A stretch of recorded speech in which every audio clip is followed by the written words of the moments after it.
Bonjour à toutes et à tous, merci d'être très nombreux à me suivre sur ma chaîne YouTube Cheikh Dieng Officiel, où j'essaie souvent de commenter l'actualité en donnant mon modeste point de vue par rapport à des événements qui se passent dans le monde.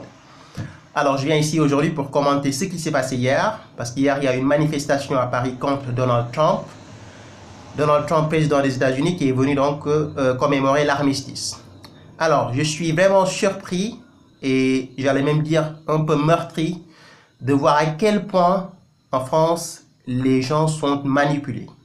Depuis une année, on nous a vendu l'idée que Trump était un raciste, un xénophobe, un islamophobe, un anti-immigrant et tout ce qu'on veut. Il n'en est rien. Trump, c'est un nationaliste qui dit que lui, il préfère son pays avant toute chose.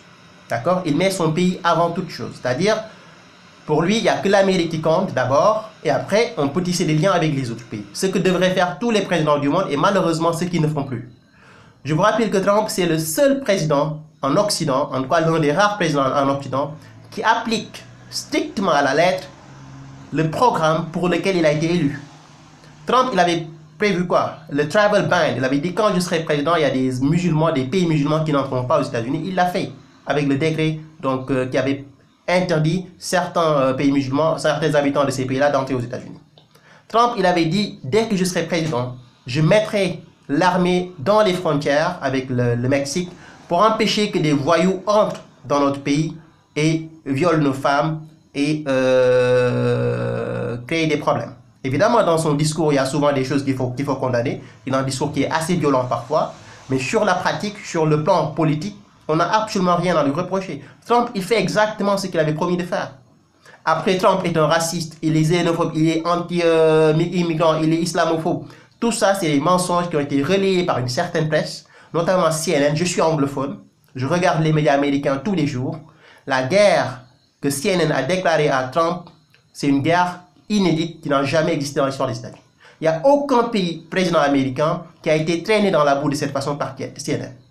CNN, à travers des journalistes comme Anderson Cooper, Jack Tapper, Wolf Blitz, Chris Cuomo avec son émission Prime Time, ne font que ternir l'image de Trump tous les jours. Heureusement, il y a Fox News. Et c'est ça la différence entre les États-Unis et la France. Aux États-Unis, on a des médias qui sont pour et contre le pouvoir. En France, malheureusement, on a une sorte de... Voilà, c'est une pensée unique, quoi. Je veux dire, vous avez CNN, vous avez BFM TV, vous avez les autres médias. Ils ont tous le même point de vue. Quand ils attaquent quelqu'un, ils attaquent tous ensemble.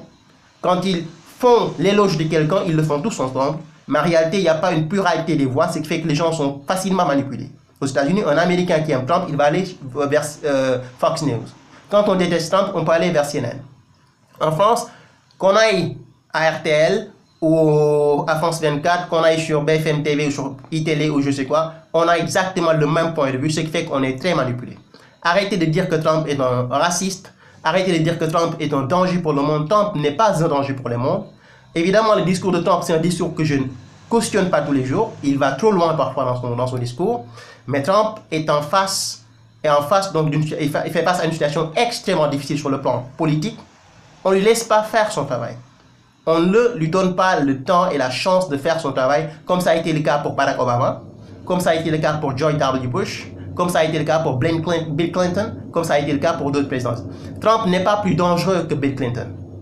Trump n'est pas plus dangereux que George W. Bush.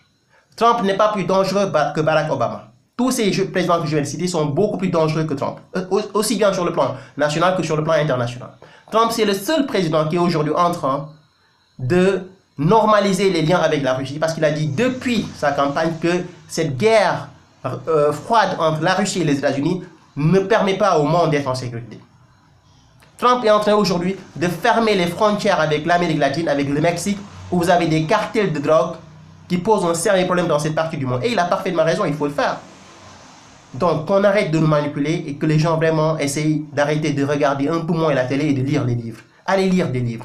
Trump est un bon président, je ne le cautionne pas, je ne suis pas un pro-Trump, que ça soit très clair, mais je pense qu'on en a marre que des gens manifestent partout dans le monde pour dire Trump, il est raciste, il est xénophobe, il est ceci, il est cela.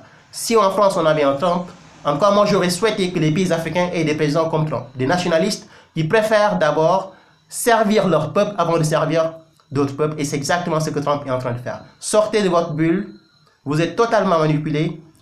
Lisez les infos, arrêtez de regarder la télé. La pensée unique est en train de vous détruire, en train de vous tuer. Il faut être un peu intelligent et savoir que les médias sont en train de nous mentir et sont en train de nous vendre une image de Trump qui ne correspond pas à la réalité. Merci, à très bientôt. See you next time. Goodbye.